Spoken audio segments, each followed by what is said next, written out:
안녕하세요. 워런 버핏처럼 매일 신문을 박전무 함께 읽으면서 투자의 고수가 됩시다. 모험의 신박 오늘 1월 29일 월요일 순서입니다. 다들 주말 잘 보내셨죠? 네.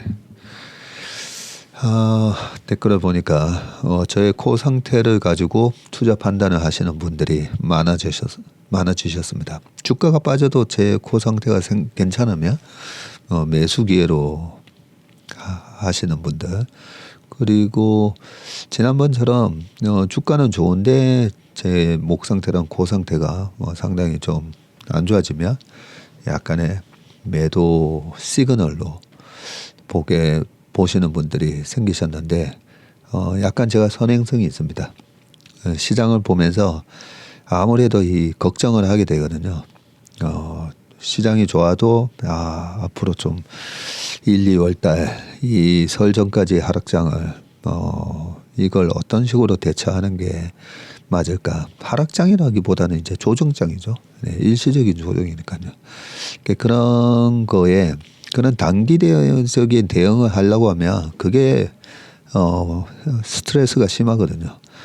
장기적으로 보면 하나도 겁날 게 없는데 단기적으로도 이걸 어떻게든 수익률을 조금 극대화시키는데 어떻게 이용할 수 없을까 이런저런 생각하다 보면 아무래도 신경이 쓰이면서 그 상태가 좀 안 좋아지기도 하고, 오히려 시장은 빠지는데 여기서는 들어가면 무조건 먹는데 이런 국면이 되면 오히려 마음이 편안해지면서 오히려 시장보다도 제 코 상태가 좋아지기도 합니다. 오랫동안 우리 채슬리 TV를 보신 분들은 이제 그걸 눈치채신 것 같습니다. 투자에 잘 활용을 하시기 바라겠습니다. 그것 때문에 제가 이제는 좀 신경을 쓰게 되더라고요. 그동안에 수면 부족, 그리고 운동하고 나서도 막 땀에 젖은 옷을 그 추운 날에도 막 갈아입는다고 막 추운 날씨에 우통 벗고 옷 갈아입다 보면 그런 것들이 이제 한기가 들어서 감기가 걸렸었는데 이번 주말에는 되게 신경을 썼습니다. 자, 사설은 요 정도까지 하고요. 오늘 기사를 보겠습니다. 이 딥페이크 요 얘기가 오늘 상당히 주요 기사로 다뤄졌더라고요. 그래서 한번 좀 요 얘기부터 해보도록 하겠습니다. 이 AI가 만들어내고 있는 하나의 부작용이죠. 자, 스위프트 딥페이크의 발카, MS의 AI로 만들고 X를 통해 퍼졌다. 마이크로소프트 F는 오픈 AI에 요 챗GPT나 요런 걸로 만들어졌고 예전 트위트 X를 통해서 퍼졌다네요. 자, 인기 팝 가수 테일러 스위프트의 얼굴을 합성한 딥페이크 음란물 사태는 딥페이크가 얼마나 쉽고 빠르게 확산되면서 피해를 키울 수 있는지를 여실하게 보여줬다. 스위프트 같은 슈퍼스타를 노렸음에도 소셜미디어의 안전장치는 뒤늦게 작동을 했고 완벽하지도 않았다. 세상을 뒤집어 놓았다는 평가까지 나오는 이번 사건으로 딥페이크에 대한 강도 높은 규제가 본격 시행될 것이라는 전망이 나온다. 포브스는 지금까지 유명한 딥페이크가 수없이 있었고 AI 등 기술 발전으로 더 멈추기 어려워질 것이라는 경고도 거듭 있었고요. 스위프트의 딥페이크가 나오고서야 백악관과 미의회가 움직였다고 합니다. 미지근한 태도로 일관하던 정치권을 비꼰 것이라고 합니다.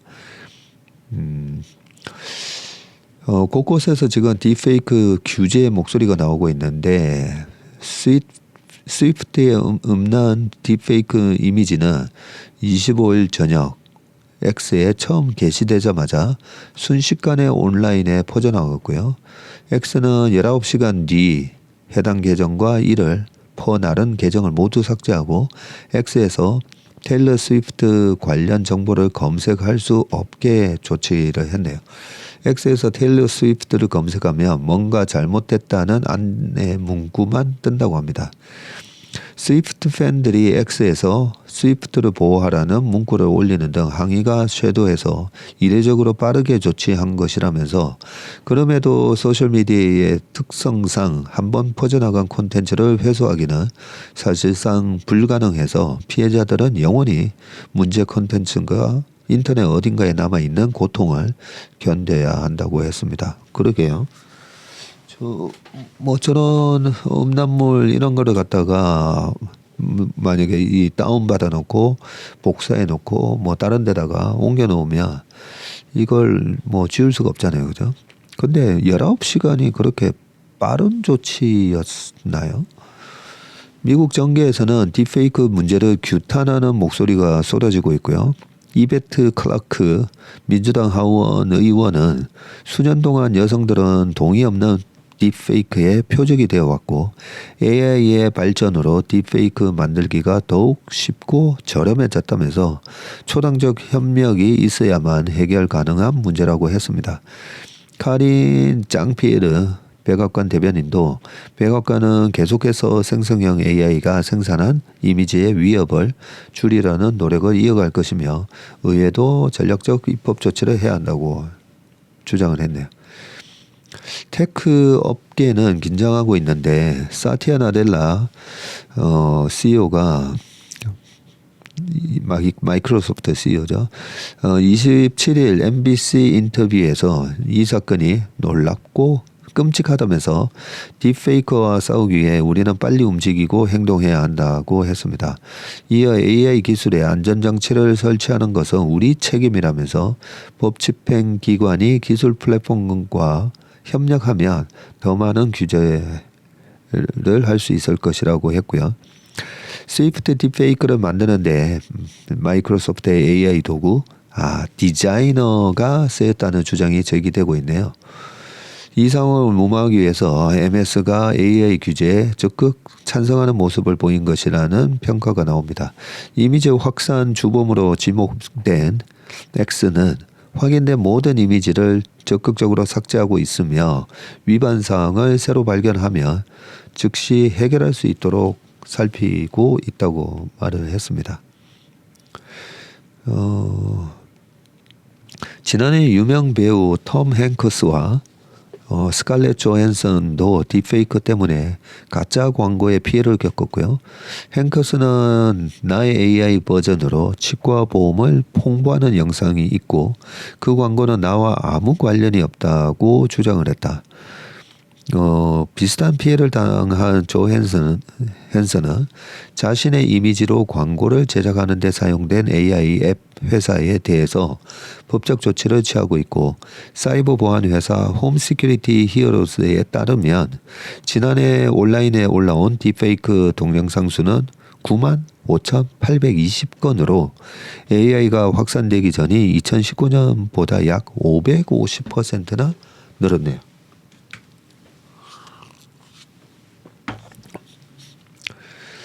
특히 딥페이크 음란물 피해가 심각한데 유명인이 주요 대상이 되지만 일반인이 피해를 보는 일도 많고요. 홈 시큐리티 히어로스는 선명한 이미지 하나로 60초짜리 음란 영상을 만드는데 25분도 걸리지 않고 비용은 무료라고 했습니다. AI 업체뿐 아니라 딥페이크 유통과 확산 통로가 되는 소셜미디어도 규제 대상에 포함해야 한다는 주장도 했고요. X를 비롯한 소셜미디어는 피해자의 게시글 삭제 같은 요청에 소극적으로 대응하는 경우가 대부분이라면서 이러면 피해자 개인이 정부기관을 통해서 소셜미디어에 삭제를 요청하는 수밖에 없고 방송통신심의위원회가 국내에서 딥페이크 성적 허위 영상물의 차단 삭제 시정을 요구한 것은 2020년에는 473건이었는데요. 23년에는 11월까지 5,996건으로 급증을 했다고 합니다. 네. 그런데 저는 이 처벌이 중요한 것 같아요. 싱가포르 같은 데 보면 껌도 뭐 판매도 안 되지만 그 길거리에다가 뭐 이렇게 버린다든지 아니면 뭐 도둑질이라든지 등등 굉장히 처벌이 강하지 않습니까? 미국에서도 제가 어학연수를 갔었던 1991년, 2년 요때만 하더라도 그 고속도로나 이 도로 옆에 보면 리터링 파인이라고 해서 $1,000라고 적혀 있었거든요. 그러니까 운전하면서 바깥에다가 이렇게 쓰레기 버리는 거, 담배꽁초가 됐든 뭐든 그 리터링 하는 걸 갖다가 $1,000. 그때 당시에 92년도에 1,000불이었으면 지금은 한 10,000불 되는 거죠. 10,000불 이상 되는 건데 10,000불? 10,000불이 뭐예요? 한 2, 3만 불 되겠다 그죠? 몇 천만 원 벌금을 물리는 겁니다. 몇 천만 원. 그런 식으로 저는 좀 처벌이 강해야 되는데 뭐 5만 원, 10만 원 그런 거에 대해서 너무 관대한 것 같아요. 우리나라는. 그래서 지금 여기 딥페이크 이런 영상을 올린 사람을 어떻게든 잡으려면 왜 못 잡겠습니까? 그죠? 이걸 만들고 올린 사람을 철저하게 잡아가지고 엄청난 그 처벌을 해야죠. 그래야 이런 걸 함부로 못 올리는데 처벌이 약하다 보니까 뭐 그런 게 아닌가 이런 생각도 듭니다.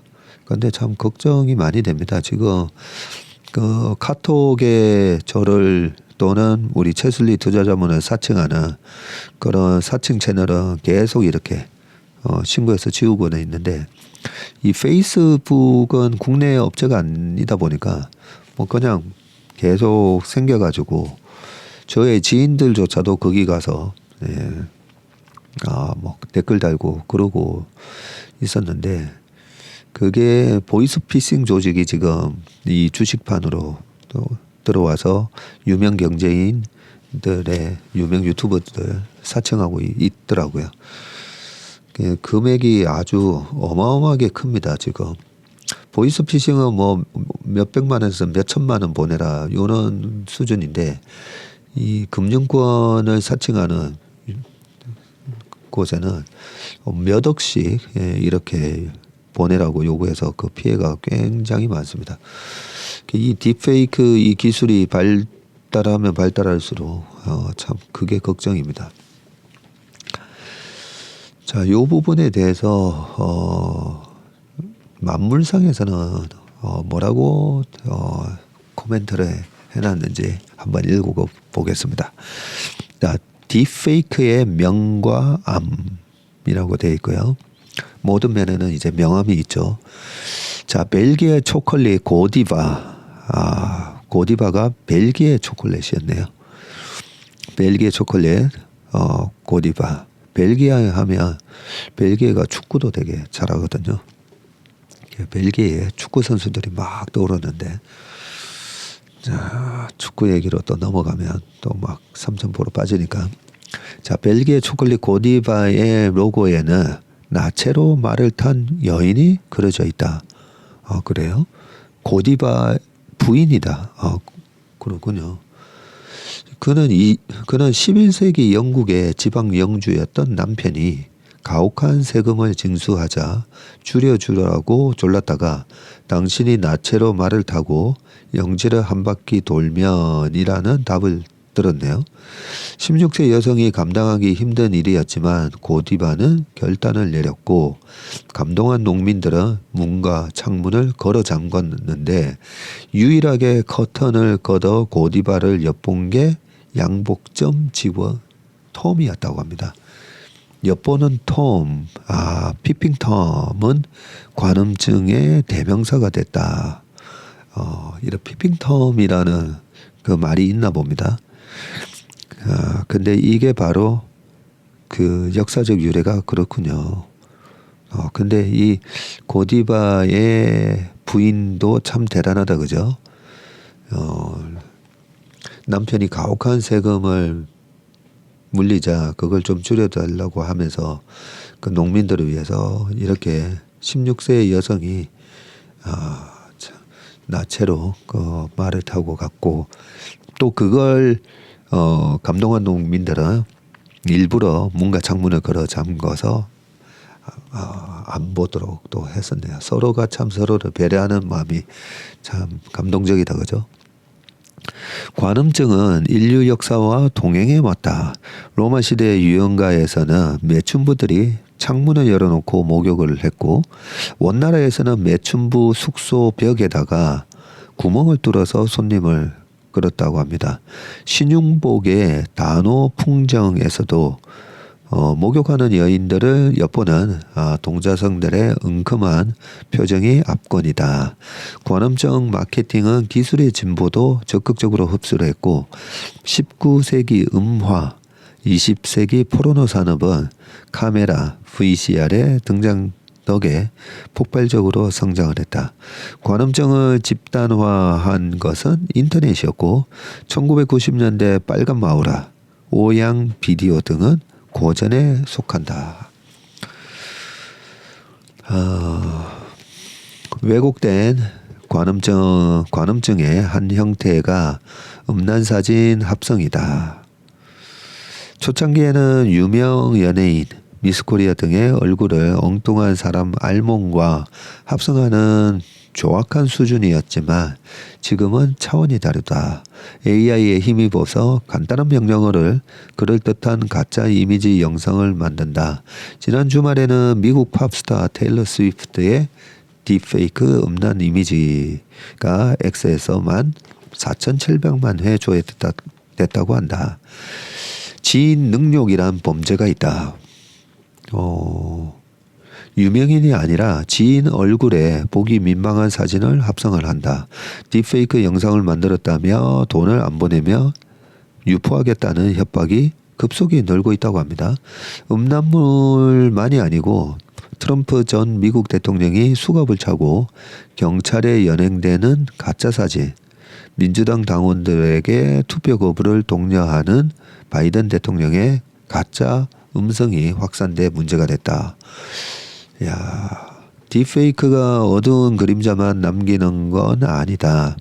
작년 한 보험사 광고에 20대 신인 배우 윤여정이 등장해서 아직 작은 배역이지만 노력하다 보면 사랑받는 배우가 될 수 있겠죠 라고 말한다. AI가 과거 사진과 영상을 모아 만든 딥페이크 영상이다. 작년 국방홍보원은 2007년 훈련 도중 순직한 공군 박인철 소령을 복원해서 어머니와 재회하는 자리를 만들었고 고인이 남긴 음성, 영상, 사진으로 부활하는 시대다. 먼저 떠난 가족들과 가상 상봉도 할 수 있는 세상이다. 라고 했습니다. 예, 모든 기술 발달에는 아무래도 그런 부작용이 있기 마련인데 아무튼 좀 처벌이 좀 강화해야 된다는 좀 생각이 들고요. 만물상을 보다 보면 이 과거 역사라든지 이런 거에 배우는 재미가 있어가지고 항상 꼬박꼬박 챙겨보게 됩니다. 자, 딥페이크는 요 정도 하고요. 좀 걱정이 되긴 됩니다. 예전에 그런 얘기도 있었거든요. 벌써 한 10년 넘은 것 같은데 기술이 발달하면 이소룡도 다 똑같이 복원을 해내가지고 이제 배우가 필요 없어질 수 있다라고 얘기를 합니다. 이 딥페이크 관련된 다른 기사들도 보면 지금 AI가 만든 아이돌도 벌써 꽤 많이 흥행하고 있는 아이돌들이 있더라고요. AI가 만든 가상의 아이돌. AI가 계속 우리 삶에 빠르게 침투를 하고 있습니다. 자, 그 다음 기사를 보겠습니다. 트럼프 얘기가 나온 김에 요 얘기 한번 보겠습니다. 한번 물면 끝장을 봐. 레즈비언 변호사 트럼프 2번 잡았다라고 돼 있네요. 58세 로버트 캐플런 변호사 작년 성폭행 명예훼손 승소에 이어서 1,000억 원대 보상 판결을 받아냈다라고 돼 있는데 도널드 트럼프 전 대통령은 뉴욕 맨하탄 지방 법원에서 여성 칼럼니스트 이 진 캐럴의 명예를 훼손했으니 8,330만 달러 약 1,100억 원을 물어내라는 판결을 받았고요. 공화당 대선 후보 경선에서 2연승을 거두며 대권을 향해 질주하던 그가 배상금 폭탄을 맞으면서 재판을 승소로 이끈 여성 변호사 로버타 캐플런도 주목받고 있다고 합니다. 58세시네요. 캐럴의 변호인으로 재판에 임한 그는 지난해 5월에 이어서 이날 판결까지 두 번이나 트럼프에게 타격을 입히며 뉴스의 중심에 섰고요. 캐럴은 판결 직후 성명에서 이번 승리는 캐플런의 눈부신 활약 덕분이라면서 감사를 전했습니다. 뉴욕타임즈는 트럼프는 1년간 계속된 캐플런과의 싸움에서 계속 지기만 한다고 했네요. 야, 이 모든 세상에는 다 천적이 있나 봅니다. 그죠? 이 트럼프 천적이 또 있네요.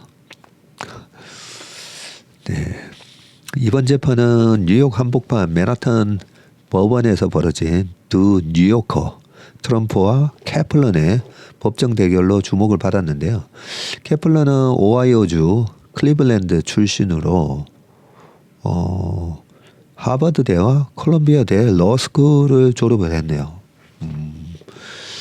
1996년 맨하탄에 있는 대형 로펌 폴 와이스에 취직을 해서 주로 기업 사건을 담당하며 명성을 쌓았고 민권 분야에서도 두각을 나타냈습니다. 특히 2013년 결혼을 이성 간으로 한정한 결혼보호법이 부분위헌이라는 연방대법원 판결을 이끌어내며 주목받았네요. 이 판결을 계기로 동성부부가 이성부부와 마찬가지로 사회보장급여와 세금 감면 같은 연방제도의 혜택과 권리를 누릴 수 있게 됐다고 합니다. 캐플런 본인도 레즈비언으로 2005년 9월 여성과 결혼을 했다네요. 그는 스스로를 뼈다귀를 물어버린 게 어떡 위드번이라 표현할 정도로 한 번 물면 놓치지 않는 성정을 갖고 있었다.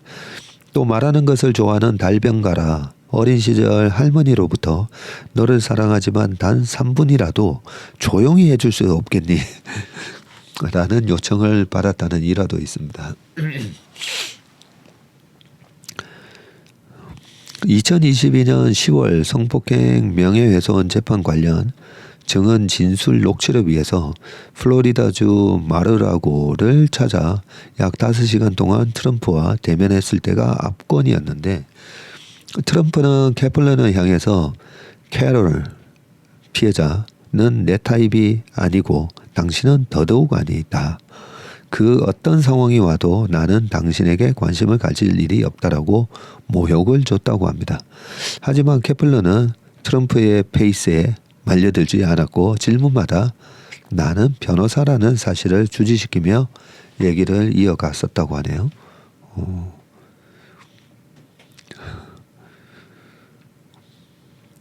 이 뉴욕 법정에서는 아마 이 촬영이 금지되어 있기 때문에 법정 사진은 항상 이제 이렇게 그림으로 좀 나오잖아요. 여기도 지금 그림이 나오는데 26일 뉴욕 맨하탄 연방법원에서 열린 재판에서 진 캐럴의 변호인 로버트 카플런 변호사가 최후 진술을 하는 도중 도널드 트럼프 전 대통령이 법정을 퇴장하고 있다 하는데 네, 표정이 되게 웃깁니다. 주먹을 불끈 쥐고 퇴장을 하고 있습니다. 자, 뉴욕타임즈는 이번 재판에 대해서 가공할 만한 전투력을 가진 달변가이면서 각각 다른 세계에서 다른 방법으로 살아온 뉴요커 2명의 충돌이었다라고 했습니다. 법원 선고가 있던 마지막 날에도 두 사람이 간접적으로 부딪혔고요. 캐플런이 최후 진술에서 트럼프는 규칙과 법이 자신에게 적용되지 않는 것처럼 행동한다고 말하자 트럼프가 법정 밖으로 나가버렸다고 합니다. 케플러는 아랑곳하지 않고 발언을 이어갔는데 트럼프가 어떻게 생각하고 말하든 그것과 관계없이 모든 법과 규칙이 그에게도 똑같이 적용된다고 했고요. 솔직히 트럼프의 퇴장을 별로 신경 쓰지 않았다고 하면서 오늘은 미국 사법 시스템의 좋은 날이라고 그렇게 얘기를 했네요. 판결 후에 CNN에 출연해서 이렇게 얘기했다고 합니다. 또 막대한 배상금에 대해서 매각을 하든 대출을 받든 트럼프의 일이지 우리가 상관할 바가 아니라면서 반드시 지불해야 할 것이라고 했네요. 공교롭게도 케플러는 이번 재판을 심리한 루이스 케플런 연방법원 판사와 같은 성이지만 친인척 관계는 아니라고 했습니다. 케플런이 언제나 피해자 편에 섰던 것은 아니고요. 이른바 미투 운동 이후인 2020년 투자은행 골드만삭스가 성비위를 은폐했다는 소송이 제기됐을 당시에는 사측을 대리했다고 합니다. 또 전직 직원들의 성희롱 성추행 폭로가 잇따르면서 낙마한 앤드루 쿠오모 전 뉴욕 주지사에게도 법률 조언을 한 것으로 알려졌고요. 이 사실이 알려지면서 케플러는 직장 내 성추행 피해자에 대한 법률 언론 조력을 제공하는 비영리 기금인 타임스업 의장에서 사퇴했다네요. 쿠오모는 민주당 출신 유력 정치인이었는데 이 때문에 트럼프는 케플런을 민주당과 한통속이라는 식으로 공격을 또 해왔다고 합니다. 네. 트럼프가 이 1,100억 원을 어떤 식으로 정치 모금해서 갚을 건지 어떤 식으로 지불할지 모르겠네요. 네. 올해 미국 대선에 이게 하나의 변수가 될지는 모르겠습니다. 자, 그 다음은 아이언 코리아, 한국은 세계에서 가장 우울한 나라라고 돼 있어서 이건 또 무슨 얘기인가? 네, 기사를 봤습니다.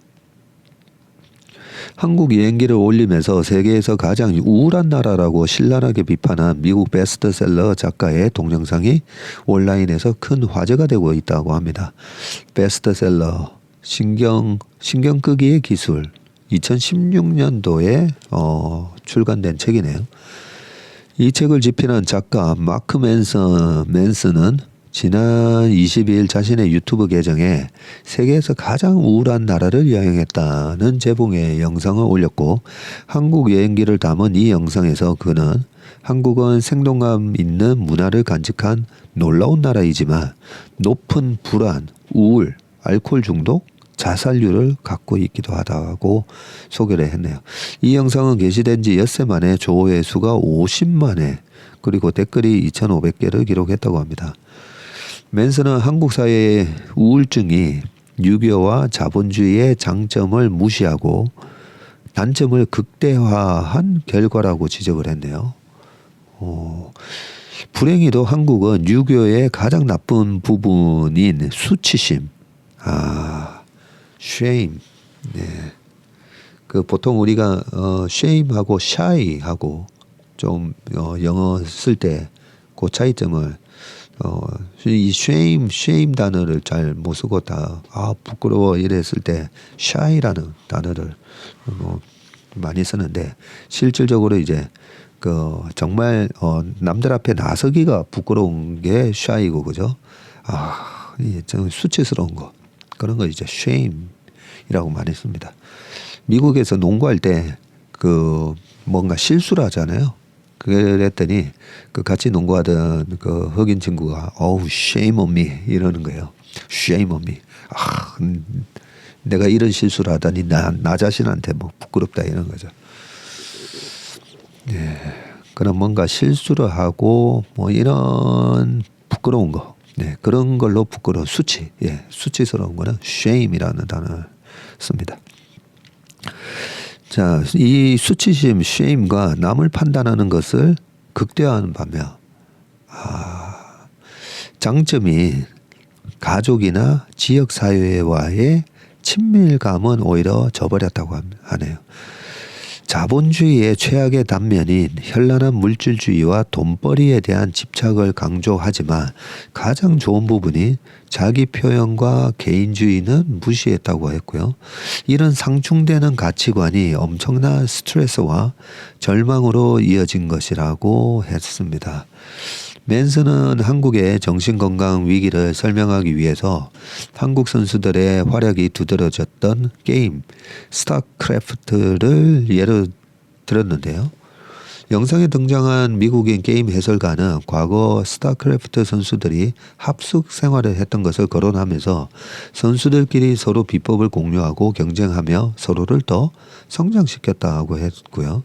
맨슨은 이런 성공이 K-팝, 스포츠 분야에서도 적용됐다면서 가능한 우수한 결과를 내기 위해서 강력한 사회적 압력과 경쟁을 시키는 것은 효과적이라는 게 입증은 됐지만 도태라는 부작용도 있다고 덧붙였고요.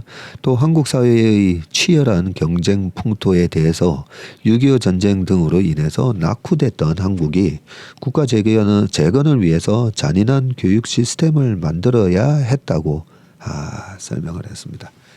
잔인한 교육 시스템이라고 되어 있습니다. 저희 정말 어린 애들 2학년, 3학년, 거의 5학년 때부터는 거의 입시를 앞두고 선행 앞서 5학년이 고1 수학 배우고 막 이러고 있잖아요. 그런 거 보면 사실 이 잔인한 교육 시스템 맞는 것 같아요. 그렇게 교육도 그렇게 선행을 해야 이게 정말 되는 건지 그건 참 잘 모르겠습니다. 우리나라의 영재 송영국 씨였나? 누구 있잖아요.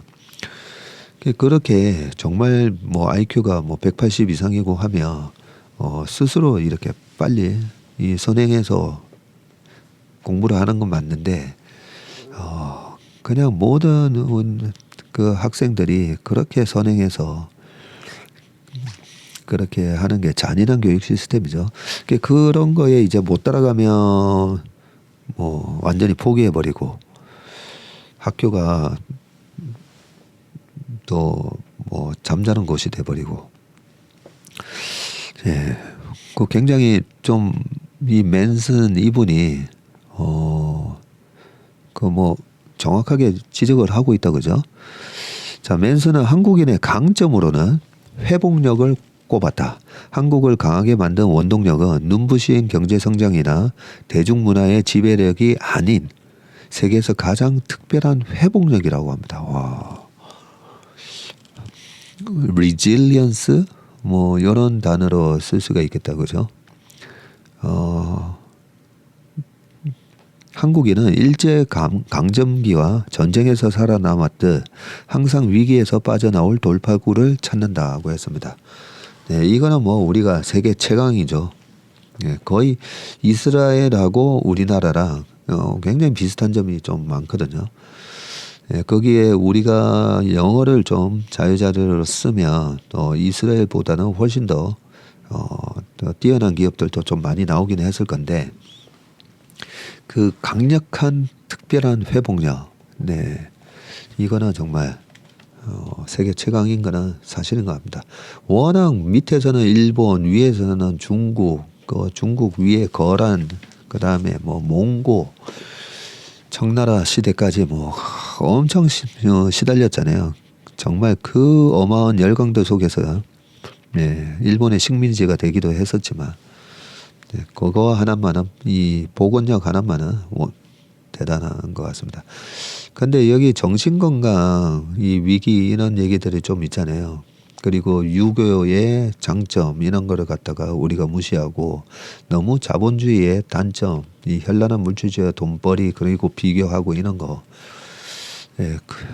그런 것 때문이라도 조금은 약간 종교 생활을 할 필요가 있다고 생각합니다. 지난 주말에 저랑 축구하는 이 절친 후배 보고도 그 부부가 작년에 결혼을 했기 때문에 그 결혼을 했는데 부인이 프랑스에서 자란 부인이라서 한국 문화도 보여줄 겸 해서 제가 다니는 이제 교회로 한번 구경 한번 해보자. 한국 교회는 어떤 것인가 하고 전도 아닌 전도를 하기는 했었는데요. 그 이유가 우리가 그 참 한국에서 이 비교 뭐 이런 것 때문에 정신적으로 참 스트레스를 많이 받게 돼 있거든요. 네. 찰리 먼거, 이게 한국만의 그게 아니라 찰리 먼거도 그렇게 했습니다. 우리 기술의 발전이라든지 우리의 뭔가 이 노력의 가장 큰 원동력은 시기심이라고 했어요. 찰리 먼거도 그렇게 얘기했습니다. 우리 마음에 들어는 이 남들보다 내가 처지고 있나, 남들이 잘 되면 시기하는 마음, 이거는 모든 사람의 이 동물적 본능입니다. 그거는 어쩔 수는 없는데 우리는 이 정신적으로 좀 행복해야 되잖아요.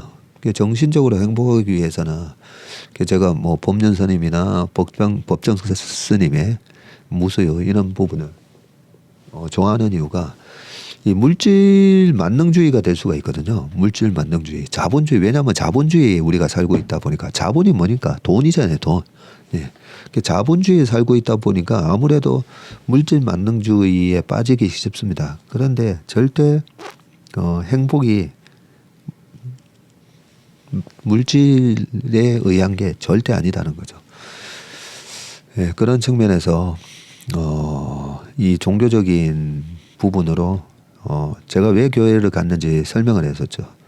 예, 항상 우리가 물질 만능주의로 열심히 살다 보면 내 가치관이 너무 물질주의가 될 수가 있다는 거죠. 그런 차원에서도 일주일에 한번 뭐 절에 가든 교회를 가든 해서 내 영혼을 이렇게 목욕을 시켜줘야 됩니다. 목욕을. 우리가 스스로 우리가 되게 정의롭고 우리가 스스로 굉장히 도덕적이라고 생각하면서 그렇게 안 되잖아요. 안 되기 때문에 매주 그렇게 어떻게 좀 종교 생활을 하는 게 저는 이 정신적인 건강에 여기 돼 있잖아요. 엄청난 스트레스와 절망 이어지고 그 후배한테 제가 밥 먹으면서 얘기를 했던 게 왜 그 성공한 사람 중에는 동서양을 막론하고 종교인이 많을까? 내가 옛날에 한번 고민을 해봤다. 그러고 내린 결론이 모든 우리 인생사에는 업앤다운이 있잖아요. 계절처럼 봄, 여름, 가을처럼 업앤다운이 있습니다. 이 업앤다운이 있는데 종교적인 그런 신념이라든지 신앙심이 있으면 잘 됐을 때 있잖아요. 잘 됐을 때도 이 교만과 오만으로 무너지거든요. 그런데 이 어떤 절대적인 존재가 있다라는 이 사실을 계속 우리가 기억을 하면 교만해지지 않습니다.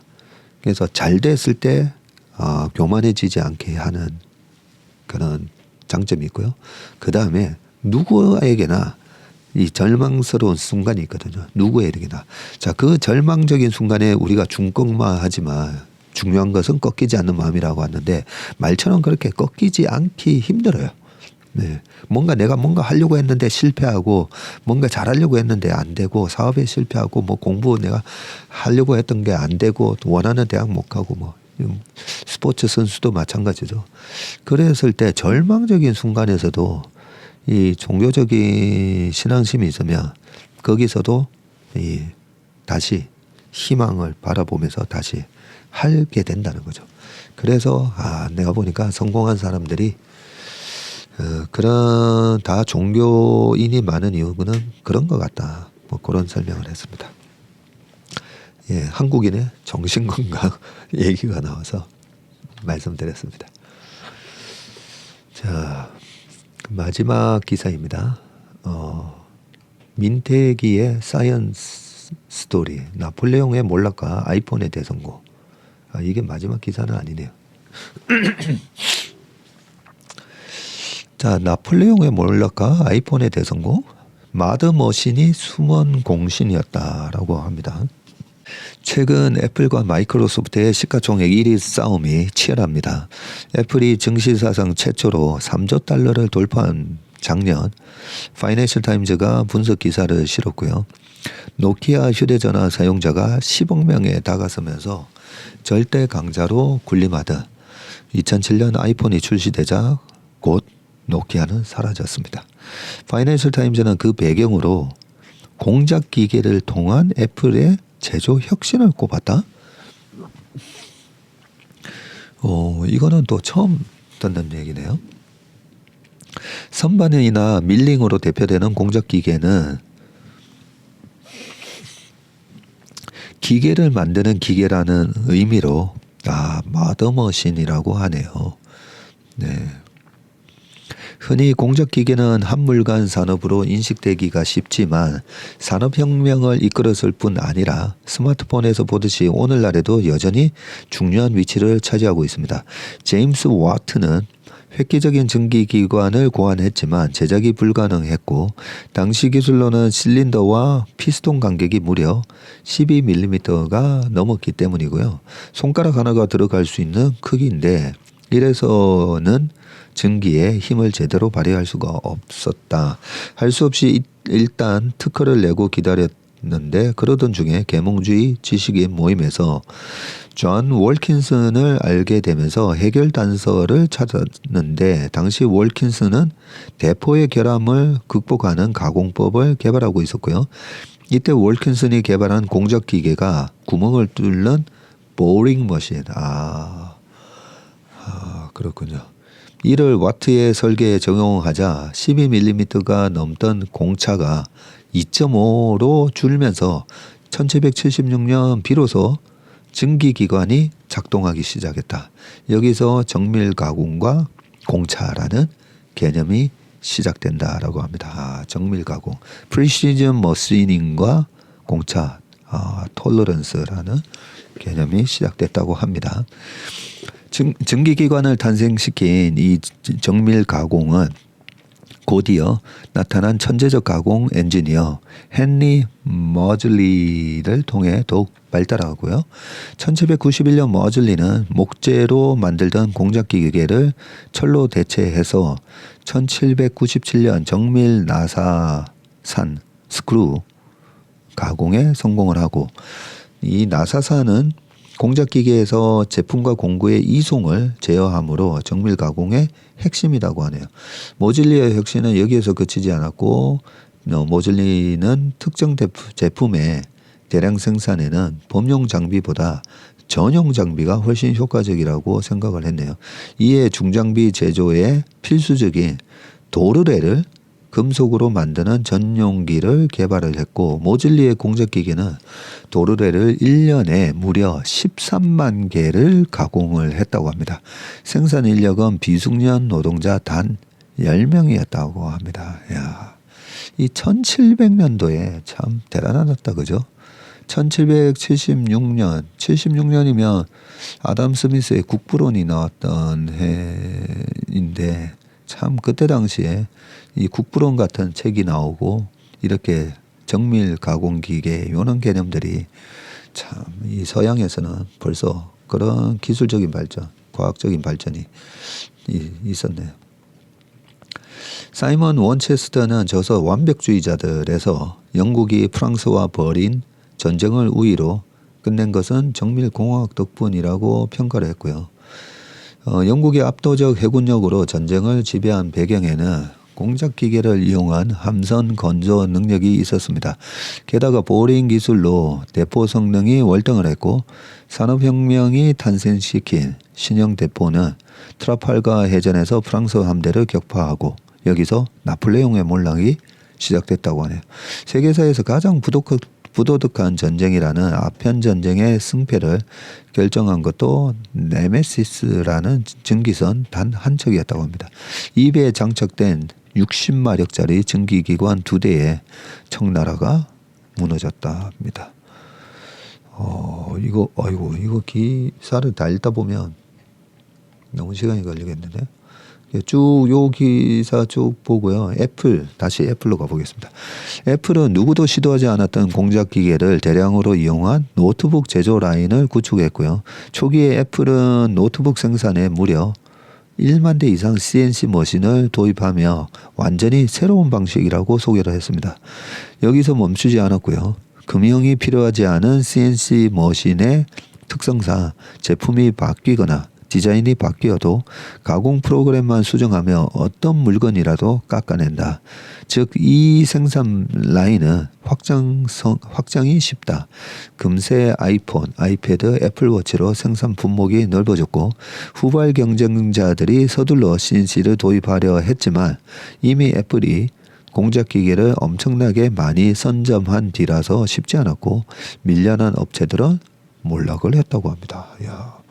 보링 머신이 탄생시킨 1차 산업혁명은 나폴레옹을 무너뜨렸고 서구가 과학을 앞세워 동양을 지배하기 시작한 아편전쟁의 승패는 120마력짜리 전기선 한 대가 결정을 했고 오늘날 소형차 엔진 한 대의 성능이었지만 제국이 무너졌다고 합니다.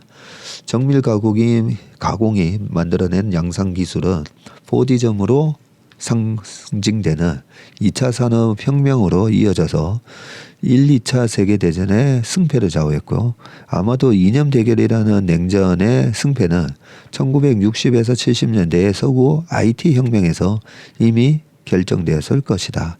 그렇다면 현재의 4차 산업혁명은 물론 그 실체에 대한 논란은 있지만 과연 어떤 결과를 가져올지 이것이 마더머신이 가져올 미래를 주목해야 할 이유이다. 네, 민태기 SNH 연구소장 공학 박사님이시네요. 이분 칼럼을 앞으로 좀 계속 읽어봐야 되겠네요. 네, 굉장한 좀 인사이트가 있으신 분이네요. 자, 마지막 기사 보겠습니다. 사설 한국보다 1.5배 규모인 미국 경제가 1.8배 성장한 비결은 뭔가? 야, 요 비결은 정말 알고 싶다 그죠? 한국보다 15배나 큰 미국이 우리보다 1.8배 성장한 비결. 자, 지난해 4분기의 미국 경제 성장률이 3.3%에 달해서 월가의 전망치를 크게 웃도는 성장세를 또 보였죠. 23년 연간 성장률도 잠재 성장률 1.7에서 1.8보다 높은 2.5%에 달했고요. 지난해 우리나라 경제 성장률은 1.4에 그쳐서 미국은 물론이고 25년 만에 일본이 2.0 기록했는데 일본보다도 뒤졌습니다. 2030년을 전후해서 중국이 미국을 추월하고 세계 1위 경제대국이 될 것이라는 전망도 쑥 들어갔습니다. 오히려 G2의 격차가 더 벌어졌고요. 미국의 76%까지 추격을 했던 21년도 기준으로 76%까지 추격했던 중국의 경제 규모는 작년에 64% 수준으로 하락을 했습니다. 중국의 GDP가 미국의 GDP의 64%로 오히려 떨어졌습니다. 한국 경제 규모의 15배나 되는 미국이 우리의 1.8배 성장률을 기록할 수 있었던 핵심 원인은 GDP의 70%를 차지하는 개인 소비가 호조를 보였기 때문이고요. 일자리가 늘고 개인 소득이 회복된 덕분입니다. 민간 부문 투자도 2.1% 증가해서 성장에 힘을 보탰고요. 이는 AI 시대를 주도하는 혁신 성장의 힘, 첨단 제조업의 부활 등이 뒷받침됐기에 가능한 것들이었습니다. 바이든 정부 들어서 미국은 칩스법과 IRA법을 제정하고 반도체 및 전기차 배터리 등 첨단 기술 제조업의 미국 유치에도 적극적으로 나섰고요. 한때 미국 제조업의 몰락을 상징하던 러스트벨트의 디트로이트가 전기차, 자율주행차, 배터리, 드론 등 첨단 산업을 유지하면서 제2의 부흥기를 맞고 있다고 합니다. 경제의 역동성은 증시에도 드러나는데 새해 들어서 미국 증시는 AI 붐을 이루며 S&P 500은 5거래일 연속 사상 최고치를 경신을 했습니다. 챗GPT에 투자했던 마이크로소프트의 시가총액이 3조 달러, 우리나라 돈으로 4천조입니다. 4천조. 이야. 돌파하면서 프랑스 GDP보다도 몸값이 높아졌네요. 시가총액 3조 달러 기업의 애플에 의해서 두 번째로 들어갔고 반면 21년 정점 이후 중국 본토와 홍콩 증시에서 날아간 시가총액은 무려 약 8천조에 달한다고 합니다. 우리나라는 중국 의존도, 반도체 의존도가 높은 경제 구조 때문에 지난해 잠재 성장률에도 못 미치는 1%대 저성장에 정체돼 있다. 규제를 풀어서 혁신 성장 동력을 싹 틔우면서 경제 구조를 바꿔나가는 외에는 저성장을 헤쳐나갈 해법이 있는데 무능한 정치에 모든 게 막혀 있다라고 되어 있습니다. 네, 오늘 웜의 신방은 여기까지 하겠습니다. 오늘 하루도 행복한 하루 되시길 바라겠습니다. 고맙습니다.